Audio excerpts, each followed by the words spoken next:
jet accident victim, denying him urgent care with no bad excuse, eventually leading to his death. Tonight, what the Health Ministry plans to do about this heartbreaking development.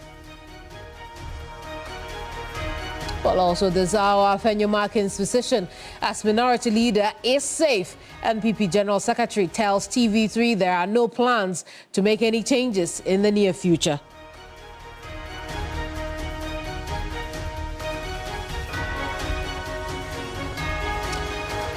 Tonight, a sharp focus on voter inducements. Civic Forum Initiative makes new proposals to curb plutocratic auctions of Ghana's democratic elections.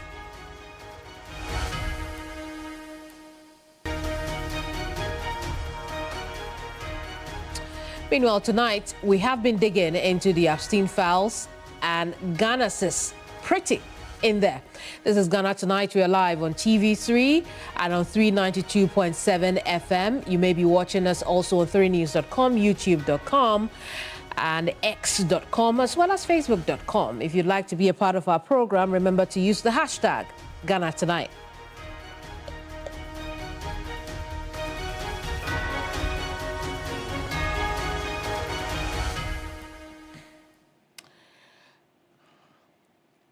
Here's a summary of the night's biggest stories in Ghana Brief.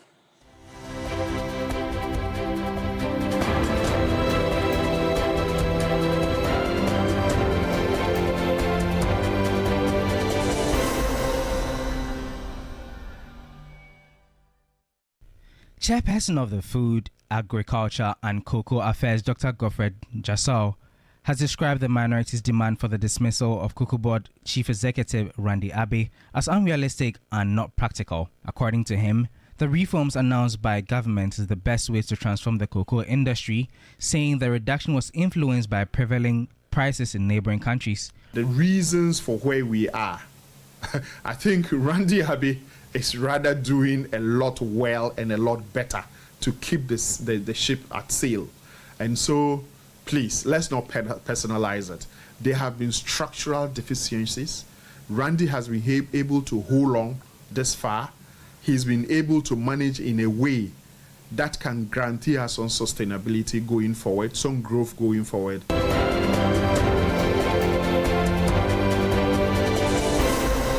Dr. Mark Kurt Nawani, Chairperson of Parliament's Health Committee, has attributed the persistent no-bed syndrome to the absence of a centralized and coordinated communication system among health facilities. He urged families of victims who die under such circumstances to seek legal redress. His comments come in the wake of reports that a hit-and-run victim was allegedly turned away by 3 major hospitals due to a lack of bed space. Carry your relative to the place, and if you are not satisfied with anything, I think you should be able to pursue it. Yes, you should be able to pursue it. The Medical and Dental Council are there to ensure that we provide quality health services. We have got HEFRA, the Health Facilities Regulatory Authority. We've got even the NHIA is interested in these matters. So all these bodies are there to ensure that, yes, you can make a formal complaint to them, and I believe that they will be able to do so.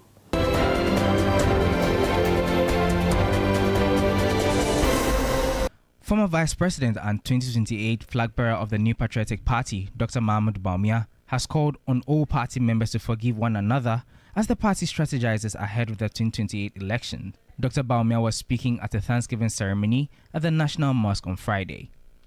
We have been through a grueling election cycle, one that has the potential to have caused wounds and strained relationships.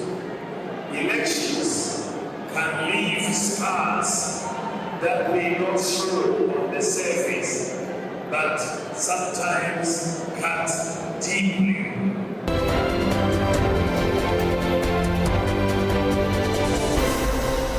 General Secretary of the New Patriotic Party, NPP, Justin Frimpong Kodia, says the party is currently not considering changing its leadership in Parliament. Speaking on TV3's New Day, he maintains that the NPP is satisfied with the leadership of Alexander Afenyo Markin. I don't see why at this point the party wants to change the leadership in Parliament. For what reason? So it's something that has not come on the table. Overwhelmingly satisfied, because we know the work that the mighty minority under the leadership of Afenyo Markin have been doing. And certainly we will continue to give them all the needed support for them to be able to continue to perform their job. But we are impressed. We are very impressed. We are very elated about the work that they have been doing as a minority group.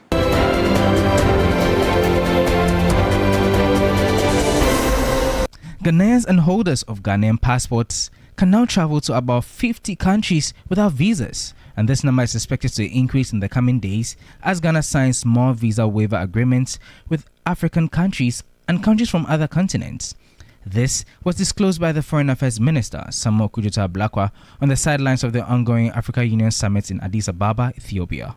More visa waiver agreements this year. We want to add more value. We want the Ghanaian passport to be the most valued passport in Africa and one of the most valued anywhere in the world. But that is not all. Remember that the passport itself, many people do not know that it is now probably the most secure in terms of the security features we have. It's now fully chip embedded, no longer biometric.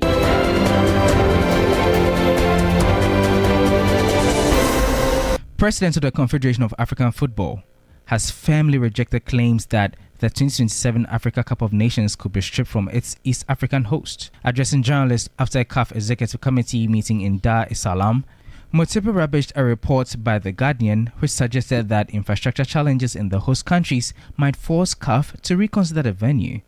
I am here to tell Tanzania and Kenya and Uganda that I'm taking away the AFCON because our three countries are not going to be ready. That's totally unfounded. Like in this context, that I am enormously confident that we will succeed. Will there be challenges? There are always challenges.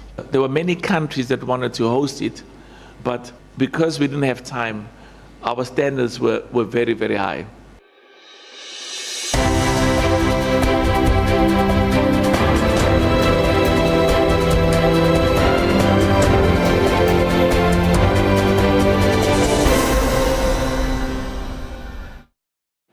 You're live on TV3 and on 392.7 FM. This is Ghana Tonight. Coming up. No bed excuse leads to patient death after 3 public hospitals refuse him urgent care.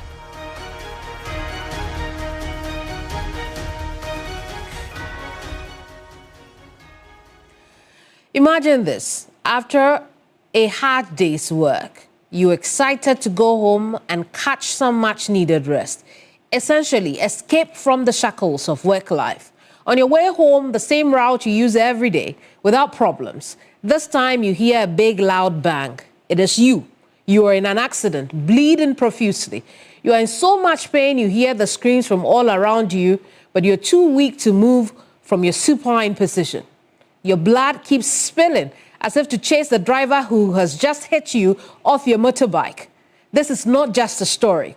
This is what happened to 29-year-old Charles Emisa on the night of February 6. Emergency services, thankfully, and kudos to them, showed up in under 4 minutes, stabilized Charles, but the police, Rage and Kolebu teaching hospitals reportedly refused him care because they didn't have beds. According to reports, not even the police or the emergency service staff will cause health workers at these hospitals, especially the Kolebu Teaching Hospital, to attend to him. After 30 minutes of negotiations there, the patient went into cardiac arrest and died. That is when a doctor from the Kolebu Teaching Hospital comes in to certify that, indeed, Charles has died.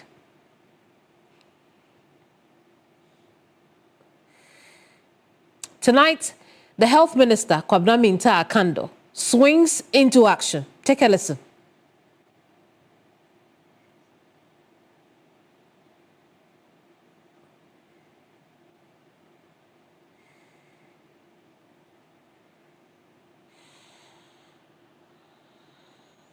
Let me express my condolence to the bereaved family. My attention has been drawn to this incident, and already I have initiated a process of investigation, and any recommendations that comes out of it will be implemented to find a lasting solution to this particular canker in our system.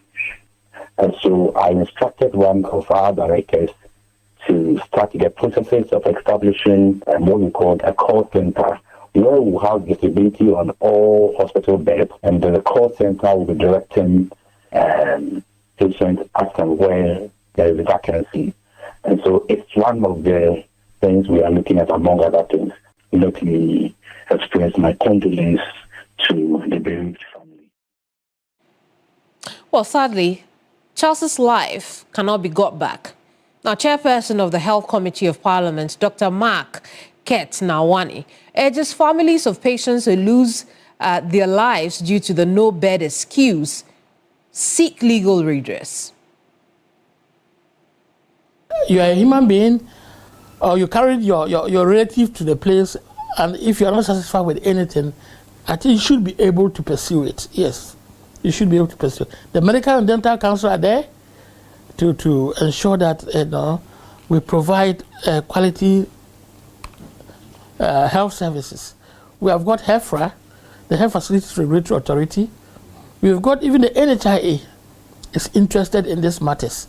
So all these bodies are there to ensure that, yes, you can make a formal complaint to them, and I believe that they will be able to do so. Of course, the last but not the least is the cost of land, because it's about the human being. The no-bed syndrome is a phenomenon that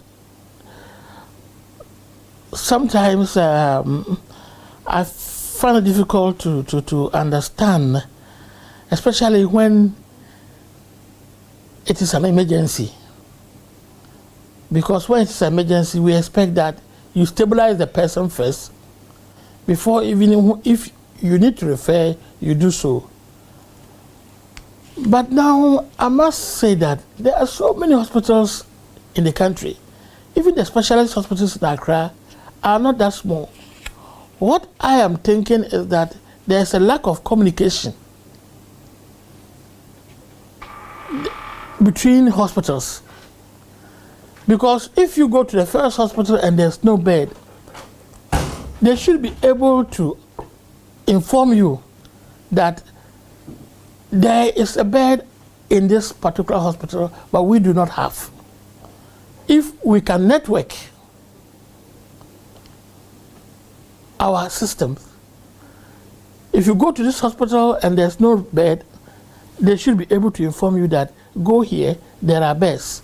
But it appears every hospital is operating like an island, where if you go there, there's no bed. The hospital does not know that possibly if you go to Rich, you might get a bed, or if you go to 37 Military Hospital, there might be a bed there, or somewhere else. This information should be available. Might I add quickly that at least two of these hospitals mentioned tonight, even when EMT officers had offered to use their stretcher as bed for Charles Emisa, it is reported that they refused to attend to the accident victim on the stretcher. At least one of those hospitals says, yeah, you can put him on the stretcher, but we don't have space to keep your stretcher in. That is what happened to Charles Emisa, as reported widely. Now, Bright Emisa Nyako is president of the Coalition of NGOs in Health. I want to bring him on to this conversation quickly. Bright, you've seen how things have played out. You've seen the narration so far. How does this come to you that we are seeing this in this day and age?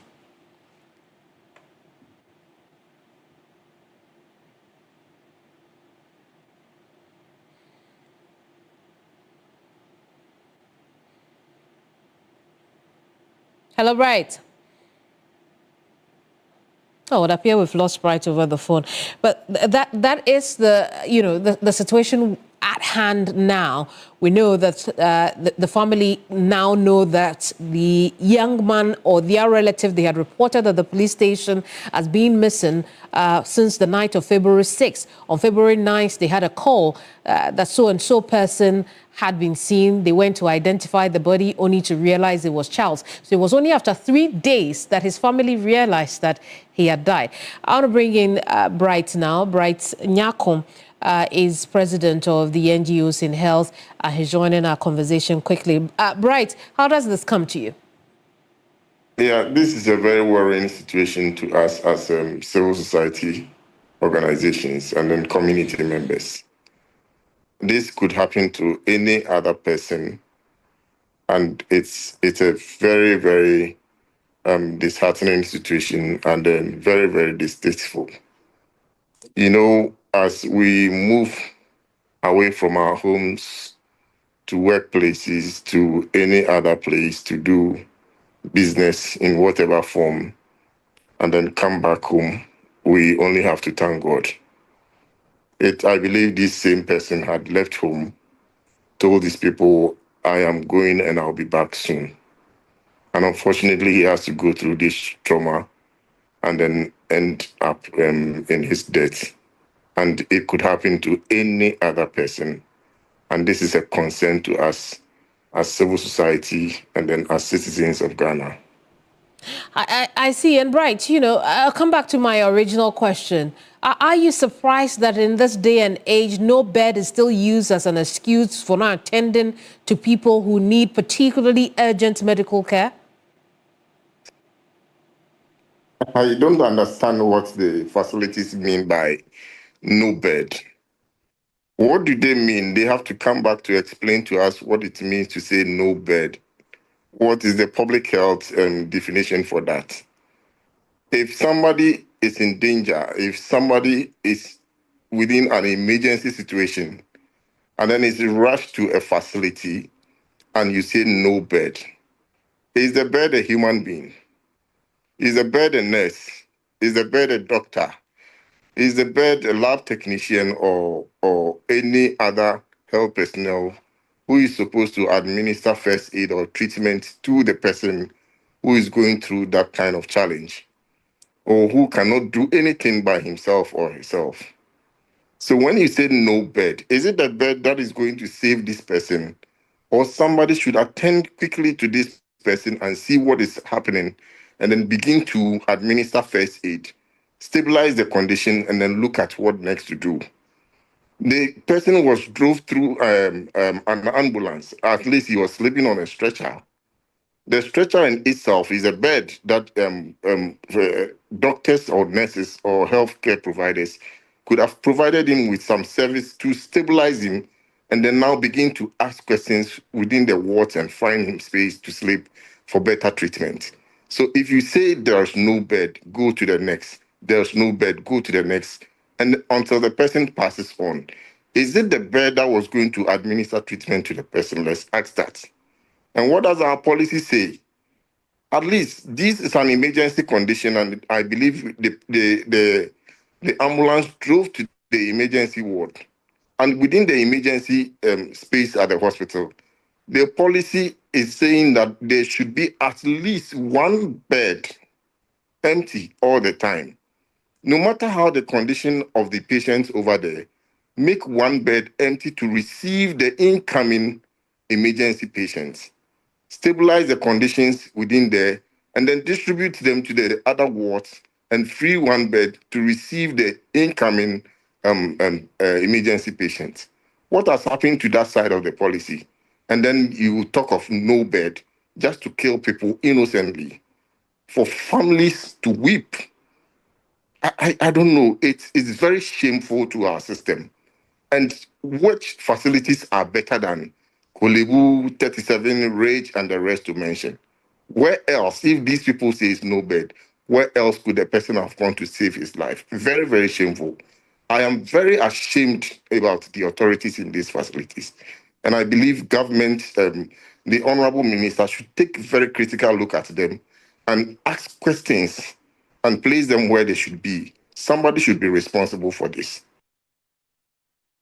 questions as to whether or not the bed was going to administer the urgent care that Charles needed at the time he was sent to the hospital, especially when the medical officers, the first responders had offered to use their stretcher for the life-saving medical care that Charles needed. Now, but you see, in the story, we also hear how a doctor then comes to certify Charles that indeed he has died and has died at this time. What kind of health practice allows you to reject an accident victim, but then you can certify his death? I am even surprised what kind of system we are practicing here in Ghana. Probably our health professionals and then our service providers they've forgotten that health is a right to every individual. As we call ourselves a sovereign nation, a state, an independent nation, these are things that add up to make us independent and sovereign. Health is a right to every individual. It is not something we should beg for at the point of our death. If this person in question could do something to help himself, I believe he could have just dropped to the next nearest facility to say, do whatever I can do to stabilize my condition. And when I am well, I'll bear the cost. Everything that I have to pay, I'll pay to you. But this is somebody who doesn't know what he's going through.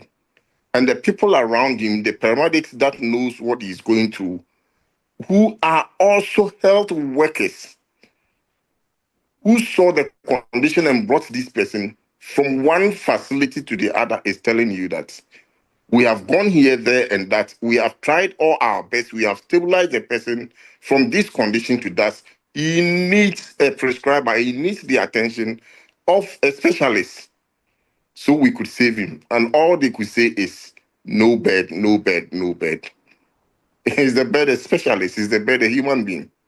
Is the bed a doctor? So, my sister, I don't know what kind of medical services or practices we are rendering in our country. And it is becoming very shameful. And the ministry, Honorable Akando, has to take this up critically. Right. And then give us reports. Let somebody provide some questions and answers to this. And then we see to the end of these things once and for all. It's shameful to be talking about no bed at this time in our millennium age. I mean, when people are talking about using a high-level technology in solving problems, we are still talking about no bed. People are taking treatments, emergency treatments in their homes and other places, and we are here in Ghana still talking about no bed. It's very, very shameful to discuss this. I see. And Bright, as you have mentioned, the ministry should do something about it. We also know that the health minister has announced that he will lead a team of investigators to look into this matter. Obviously, this is a step in the right direction, correct?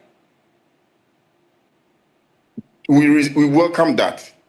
It's even taken a long time till now. Today we heard about another incident where the Parliamentary Select Committee chairperson, Honorable Mark, was also very angry about a similar situation and was asking that the family also report them take them to the court or something. This is the way the country has to go. If we are resetting under this government, everybody has to reset its life. Attitude, behaviors has to change. I don't actually understand. We've forgotten that health is the engine of growth. If we begin to kill all the people who are productive, who is going to, stabilize our economy, who is going to grow the economy, whom are we going to rule and all that? So I don't know if we have taken a critical look at ourselves and says, no, for health, we cannot joke with it because it's people's life. When people lose their lives, they are not coming back as we could do in any other sector. Indeed, Bright. I appreciate your time tonight, Bright. Emisa Nyako is president of the Coalition of NGOs in Health. I'll bring in quickly Dr. Sena Agboja, who is vice president for academic affairs at Academic City University. She's also a researcher, done extensive work on the no-bed syndrome of this country. Doc, good evening to you, and thank you so much for your time tonight. Look, we thought at some point that we had dealt with the situation, but your work is only 2024, looking at tertiary hospitals in the Greater Accra region and its environs. Talk to us how dire the situation is, despite the efforts governments have put in place. Thank you so much for having me. And first off, my heart goes out to the family of Charles Emisa. No one has to live through this, and they unfortunately have to live through this. So, my condolences to them, and praying that they find peace in all of this, and Charles rest peacefully as well. I've been listening to the conversation, and I hear the very reactive. So I have a bit of a cold, so pardon my voice. I hear the very reactive way in which we are looking at this. This is not starting now. This is something that has been a part of our healthcare system.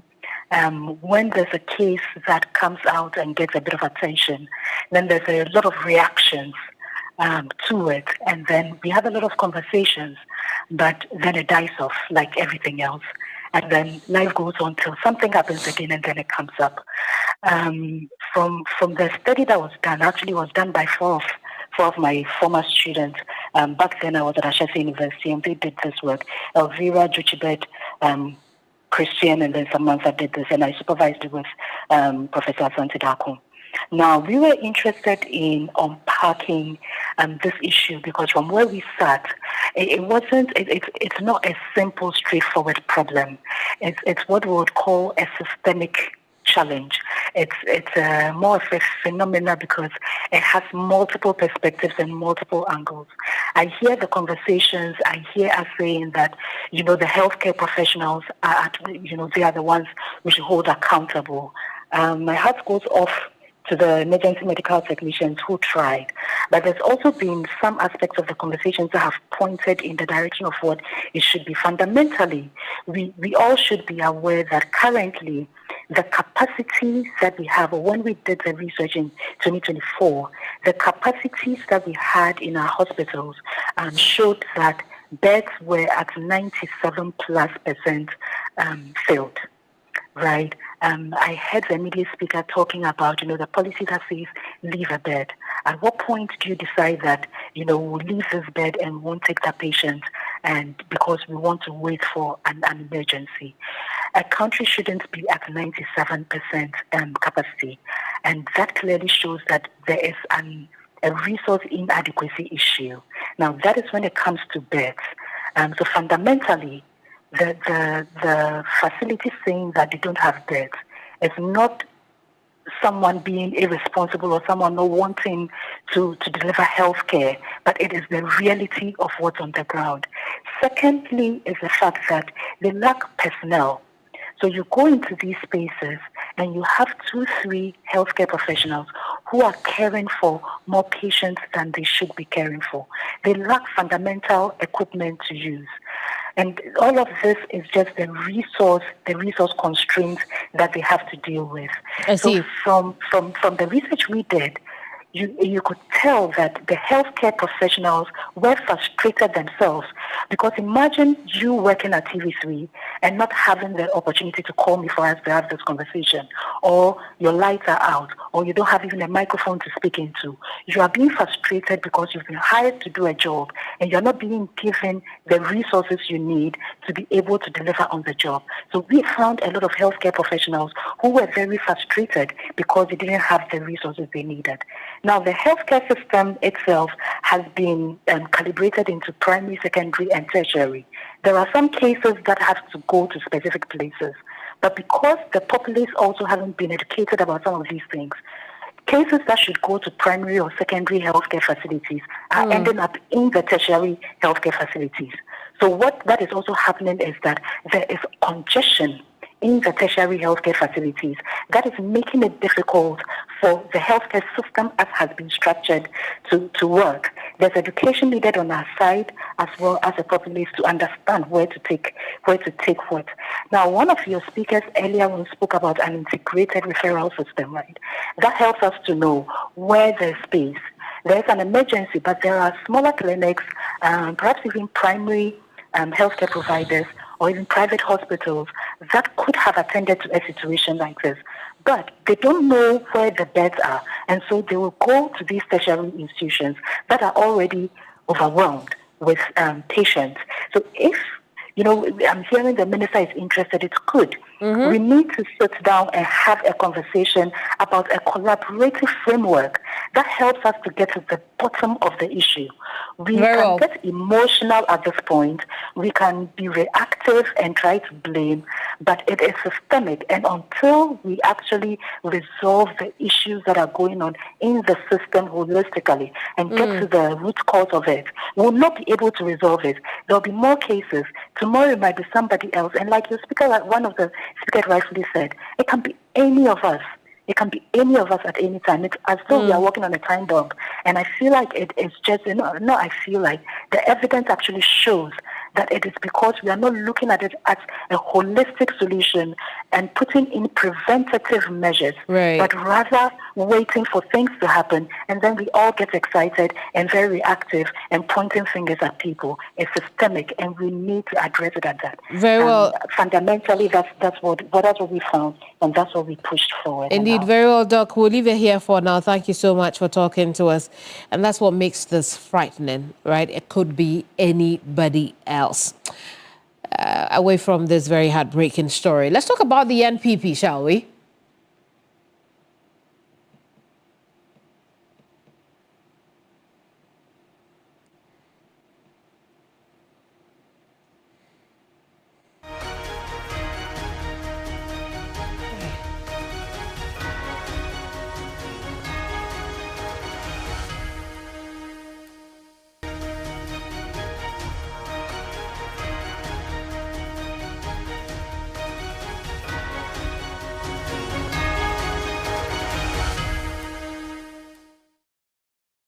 Well, we'll bring you the NPP and its, stories around the front bench of Parliament on the minority side shortly.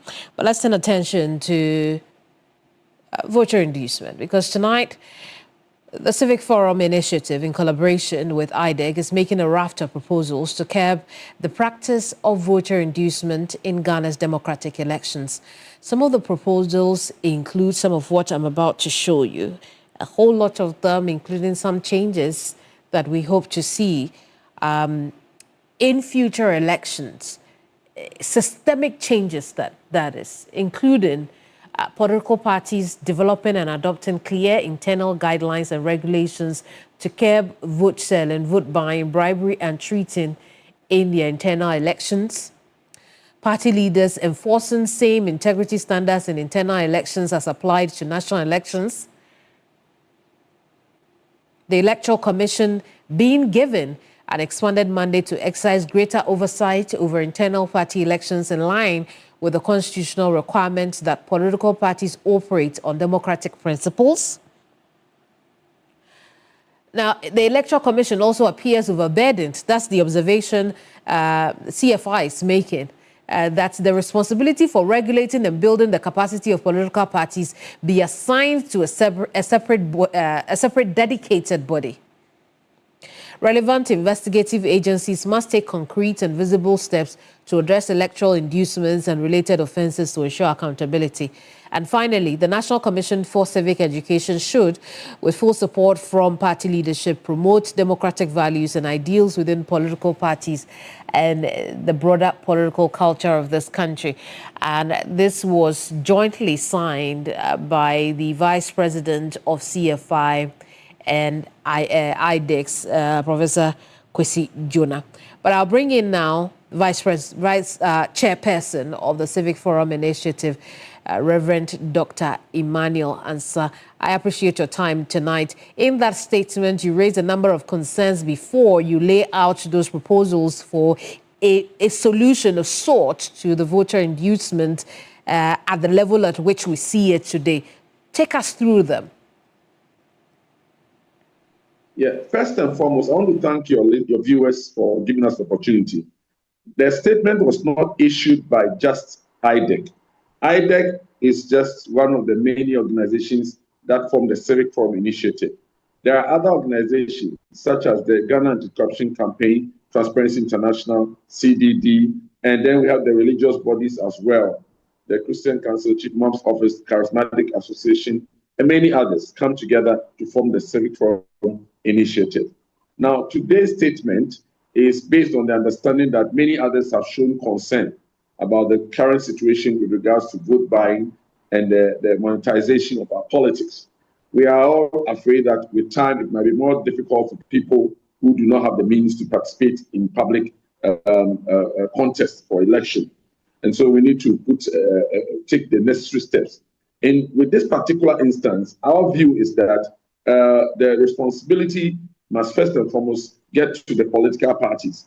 We must encourage them and urge them to come up with clear guidelines as to the way to mitigate against this. Before any election, these guidelines ought to be published, and all participants should know the rules of engagement. And they should really take steps, punitive steps against anybody, any group of people found to be infringing on this. So the political parties, one of the key points is to bring constituency.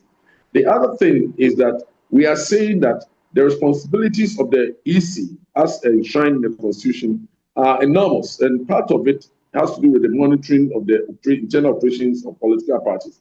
Increasingly, because they get preoccupied with the national elections and these other activities, this aspect of their job in terms of the monitoring of the order and discipline within parties, it seems to be lost on them. So we are proposing that there should be a group that should look at it, which we haven't yet gone into the details of it, but we are recommending, which in due course, in the next few days, we'll come up with some recommendations as to the composition of this kind of group. But we are saying that that should be edged off the rule of the EC, so that clearly some kind of authority, like we have the Auditor General, which, and others like that, who are in charge of specific actions in our nation. So with regards to electoral malpractices and all of these things, within the law, there must be another group that will see to that side of the work of the EC. So in a nutshell, these are the two major things: the responsibilities of the parties, and then also the part of the EC's role, which we think it's becoming overwhelming for them. What you think, right? Because over the years, voter inducement issues have received a lot of attention, a lot of education. Why do you think that it persists? Well, the answer is obvious to all of us. People are exploiting the poverty situation in the country, the poverty of the people. But the truth of the matter is that if we allow poverty to guide the rules of our engagement, we will never be a disciplined nation. So somewhere along the line, some people should take up the mantle, and that's leadership. Leadership duty, whether it's political leadership or church leadership or religious leadership. Some people should take up the responsibility of, first and foremost, educating people, and then secondly, if the people fall out of line, take the necessary punitive steps to curtail this sort of behavior. Because we can't just look on. If we project this thing into the future, a time may come where we may not be able to have credible people. It's just votes will always be bought, and that is unacceptable. I think that, and then also we rule out the good men and women of good conscience who may not have the ability to contest in these elections. And as I said earlier, we're not talking only of multi-party elections. If you go to the district assembly, you have these problems. Even with associations and social groups becoming a problem. So the issue is not just this group, that each one of these groups need to, whether it's association or they need to have clearly enshrined guidelines about these things. And then also be courageous, the leadership should be courageous to take decisive action against those who are in breach of these things. But it is greater responsibility for the political group because they are, we say that uneasy lies the head that wears the crown. So they are the people that we can hold at the end of the day, the political leadership.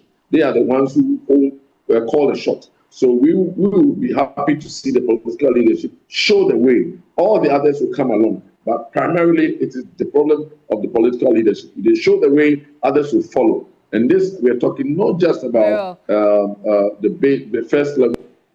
Indeed, Doc. I do want us to take a listen to the NDC's General Secretary, who I sat down with earlier today, and he shares with me what appears to be the lessons that they have drawn from the recent issues of Ayawaso East by internal elections of the party. This is the General Secretary of the NDC, Fififia Vekwete. The party now has been made a recommendation that we should have a 7-member committee that goes into a comprehensive proposal as to how we can resolve the issue. So clearly, opportunity is not lost at all. And what is worth doing is worth doing well. Because as I told you, it's a problem that has been here for decades. It's not just happening yesterday or 2 days ago. So if you want to tackle it, you must tackle it properly. You don't tackle it by using tokenism or simply trying to make people feel happy. When you do that, you behave like MPP that came across shouting all kinds of slogans, and at the end of the day, they left the country in total devastation because they were much more interested in the PR rather than solving the problem properly. We are interested in comprehensive reform that would absolutely deal a death blow to this problem once and for all. It's not just the PR we want to do it properly, because what is worth doing must be done well. Rev, much more than the lessons that the NDC has learned from what took place in Ayawaso, is you telling me your thoughts on how the party handles the situation after it came to light that there were some form of voter inducement? Well, at least initially, there seemed to be some indication that they were going to take some firm action until they came to give this excuse about the time limitations and all of that. Some of us didn't think that it was a good enough reason, considering the history in which they came up with the radical, decisive actions. Because we have seen in the past, even within the same party, where the national executive in emergency situations have been able to replace candidates or taking decisions without going to vote on certain situations because the time was close and EC needed a candidate to be presented. So that explanation they gave in terms of the time element, some of us thought it could have been better than handled. That the way it was just like an anticlimax to the whole expectation. So, but we're not privy to what actually went on internally. So I don't want to prejudge, but I think that they could have done much more than just come up with the excuse after a short time. And of course, maybe they were looking at also other factors such as security and also the expectations. They didn't want to aggravate the situation around and all of that. But bottom line is that we have a situation at hand as a nation. We should not just play with this issue. We believe that we have a long way to go, and that the road to that where we're going must begin now. We must start with education. We must have policies in each party, and as a nation, we must demand accountability of our party and our leadership of the parties, and make sure that these policies are not just written, but are actually enforced. And also, we think that this issue about the timetable of the elections need to be looked at again, so that when such infractions take place, at least there's enough time to correct them. Because if the problem was that because they didn't have enough time, maybe to involve a constitutional amendment or something like that. But whatever it is, the timing was so close, they did not even have time to reorganize another internal election. Then probably we need to look at the issues of timing again. I see. And then you call for relevant investigative agencies to take concrete steps in dealing with this development. What are your expectations of them as you make this call on them? Well, we have seen the OSP come out in certain situations to take seemingly questioning people's alleged corruption of voting processes and all of that. So, but we haven't heard much about the conclusion. We actually appreciate the difficulties some of them have because of the power that is often given to those in political office and the influence they have. And sometimes, as I said, the issues that they bother them is about the broader security implications of their actions. So I wouldn't want to go ahead and talk about the steps specifically, but I believe that within the country, there are steps like sanctions against the parties, fines, and all of that. And we can look at different ways of handling this difficult situation when it comes up. So definitely, we need to give up an option, a choice. And when it comes to this, there are many, many options that we can look at, which will come from the security authorities themselves. I don't want to preempt their actions that they take. Reverend, we'll leave it here. Thank you so much for your time tonight. Reverend Dr. Emmanuel Ansah is Vice Chairperson of the Civic Forum Initiative. We've just been looking at the voter inducement situation we've experienced in the country over the last years, but particularly what has brought it back to the front burner, the Ayawaso East NDC primary. We'll take a break here, but on the way, remember that I told you that the NPP General Secretary, in his first interview on their return to media general platforms, particularly TV3, has been talking about no changes soon on the front bench of the minority side in Parliament. We'll find out why that is a matter of interest to people. But also, if you've been paying attention to international news, the Epstein files have been making the headlines. The question we are answering tonight is how Ghana is featured in those files of a convicted child sex offender. We'll be right back. Don't go away.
Here on TV3 and on 392.7 FM, I am Kemini Amano. Now, here's the thing. Don't hold your breath for changes in minority leadership anytime soon, because General Secretary of the NPP says the party is satisfied with the stewardship of Minority Leader Alexander Penyumakin. Justin Frimpong Kodia, in this interview with Blaze, says the party has no plans to reshuffle. I don't see why at this point the party want to change the leadership in Parliament. For what reason? So it's something that has not come on the table. Overwhelmingly satisfied, because we know the work that the mighty minority under the leadership of Afenyomakin have been doing. And certainly we will continue to give them all the needed support for them to be able to continue to perform their job. But we are impressed. We are very impressed. We are very elated about the work that they have been doing as a minority group. I'll continue to encourage them that, yes, we went through a difficult period, particularly in 2025, but we have been able to come out of it successfully. And if, as a party, we are able to close our ranks, if, as a party, we are able to continue the reorganization that we are doing, I'm very convinced that in 2028, we shall come back to power. Right now, the question, how is Ghana featured in the Epstein files? Let's look at that.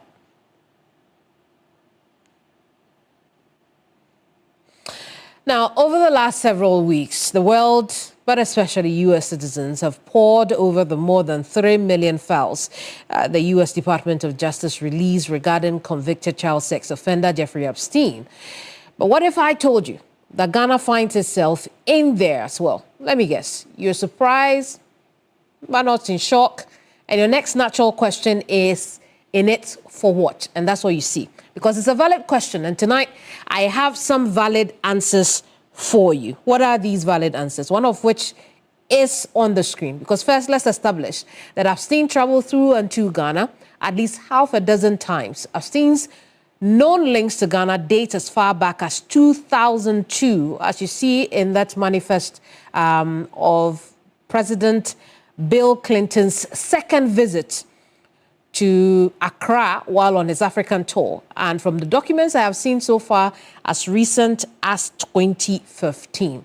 Now, some of these trips, as harmless as transiting in Accra to Abidjan and back, as you see again in that flight itinerary, an email exchange that took place in November of 2011. There's also and if we could show that, because there's also a modernghana.com article from the same period, that November of 2011, which catches the attention of an associate who then sends it to Epstein. Well, there it is, a link that is now broken. It says, is this the kind of thing you had in mind? And if you read the link, you see it says, Ghana to establish Science Space Center. That is what this person, whose email and name has been redacted from the document, sends to the now deceased Jeffrey Epstein. But there's a bit more, right? Because this associate sends this to Epstein on July 4th, 2011.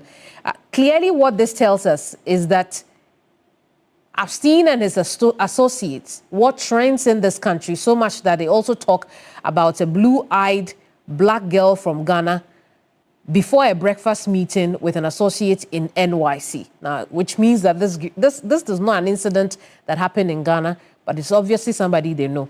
Epstein then picks this girl to serve his associate, right, in that NYC dinner. And that's what you see on your screen. It says, tell him 1 egg over easy, served by a blue-eyed black girl from Ghana. You see the email from Jeffrey E. to somebody who is, the name is redacted, the subject, Andrew Farkas.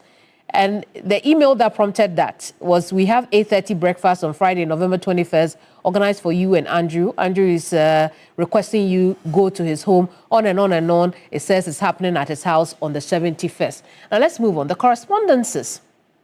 There are also correspondences like the Airtel Africa's 2014 launch of Raya satellite in 12 African countries, including Ghana, right? When Epstein writes to his associate Greg Weiler, that was not redacted, about what should be good news for African users, that we will have Thuraya satellite, he responds, great, crappy service. Why did we, the question then, right? Why did we have to have crappy service in this country? There you have it on the screen. That email Epstein sends to Greg. Greg then responds, great, crappy service, but it's better than nothing. Now, here's what I think, right? Two things, maybe three events bothered me, and I'll explain. Because on February 9th, 2011, Epstein receives an email about Ghana's president. About one of Ghana's presidents. The question is which one? The email refers the president at the time, Professor John Evans Atta Mills, and this is how the email describes him, that he's nice but undynamic. My question, what does that even mean? Read that email to Jeffrey Epstein from somebody that is redacted. Ghana president, nice but not undynamic. Well, what does that even mean? Why did it bother them so much that he's nice but not undynamic? What were they seeking from him that he was so undynamic for? But if you roll up that email, Epstein then sends that email to Peter Mandelson. Peter Mandelson is an important figure here as to why the questions as to what they wanted from President Mills at the time he wasn't given is important, because Peter Mandelson back in 2007 negotiated the economic partnerships between the European Union, Africa, and some Caribbean countries. Very contentious negotiations. And that is the man Epstein then forwards this email to and asks, well, the question is, well, what? I can understand that this is not as morbid as what the American citizens have seen with their leadership. But it begs a lot of questions, right? Because Peter himself is under investigation of sort in the United Kingdom. Now, his ambassadorship to the U.S. is being questioned in that country because of his ties to Jeffrey Epstein. But that's not the only thing I see. Because in the list of emails, there's also a young man called Abu. And let me tell you about Abu. Abu is a very talented young man. You could call him a genius if you like. He's co-opted into something called Fab Lab, that is an innovation center that takes care of children. So Epstein receives an email. It says, this is Tom from a Fab Lab in Kenya. But when we were talking, I misspoke. I was thinking of Abu from Ghana. The conjecture, question, challenge is whether the Abu of the world can create ideas as well as things. I could put together a group of them to test. Again, what bothered me about Abu's story is what were they testing? Now, this is the part of the world where geniuses, great researchers, fabulously talented people are usually uprooted from this. It's been a long-standing situation since slavery, when it was done under duress, and then now when it is done voluntarily for better conditions of work. And so, what were they testing, really? And I did find Abu. I found him on the website of Fab Lab. I cannot show his face again because of the controversies around the Epstein files.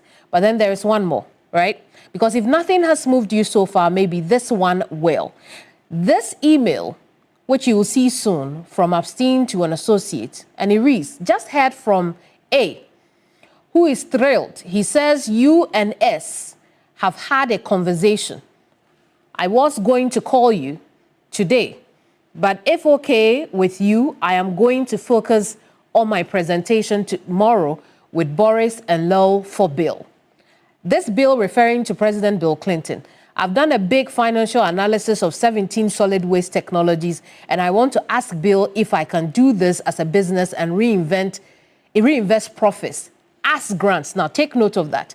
Instead of making grants from the foundation. Now, remember back in 2002, one of the reasons President Clinton visited this country was because of his foundation for poor people. Now, let me go on with this email. I know you don't like this stuff, but 2010, I made $170 million. And this year, on track to make a little more. I reinvested $16 million in 10 cities each and used $1 million to set up a little charitable institution in the UK that could handle the resources. Foundation is too hard. Obviously, this associate is telling Epstein. My favorite new technology relates to fossil fuel, recapture from plastics and harvesting NPK. NPK is a form of fertilizer, nitrogen, phosphorus, and potassium. From municipal sanitation, can only obviously do this one in countries where the muni-sewage actually works. I'm just diving into the e-waste stuff, which all goes to Ghana and Nigeria. Now this is what kills me about this. And he goes on to say that it's an amazing stockpile of copper. I think I can probably pull in another $50 million just from Ghana. Nigeria is too hard. Plus, last time I went to visit one of the sites, I was on an airplane seated next to a goat. No thanks. That is what this email says. Now, I want to draw your attention to this because perhaps you didn't get it. Nearly 250 tons of e-waste end up at Agboboloshi here in Accra every year. That is where this email purports to get copper and could make more than $50 million. Yet the young men who risk their lives reel from the pollution. And we've seen the articles, we've seen the headlines that tell us that the air around that place is even poisonous for us to breathe in. What this email also shows me is that the little donations made towards some of these environmental events only end up making the rich people behind them richer. So the question to us, why have we allowed it? Ghana's connection to the Epstein file so far may not be as morbid and disturbing as we have seen in other countries. But why have we allowed it? It is on us, our leaders who continue to seek Western validation and unhelpful associations. Do not do any checks at all. As long as some small money comes in, we open our doors. It's time we begin to take our power back. More Epstein files next week. But that's it for this edition of Ghana Tonight. Quick reminder that tomorrow morning, Alfred Okanse will be here with his panelists to discuss the week's biggest stories on key points. On Sunday, watch the full version of my conversation with the NDC's General Secretary, Fifi Fiavikwete, as we discuss Ayawaso East. We look at the party as a party in government, their relationship with the executive, and many other issues, including the cocoa sector. Many other issues. Sunday at 1 p.m. on Hot Issues. I will see you same time next week here. Bye-bye. Ghana Tonight is brought to you by Flamingo Paint. Superior durability, superior hiding, superior coverage, simply superior. Sasso Insecticide Spray and Coil. Kumin Tuntum Perkun.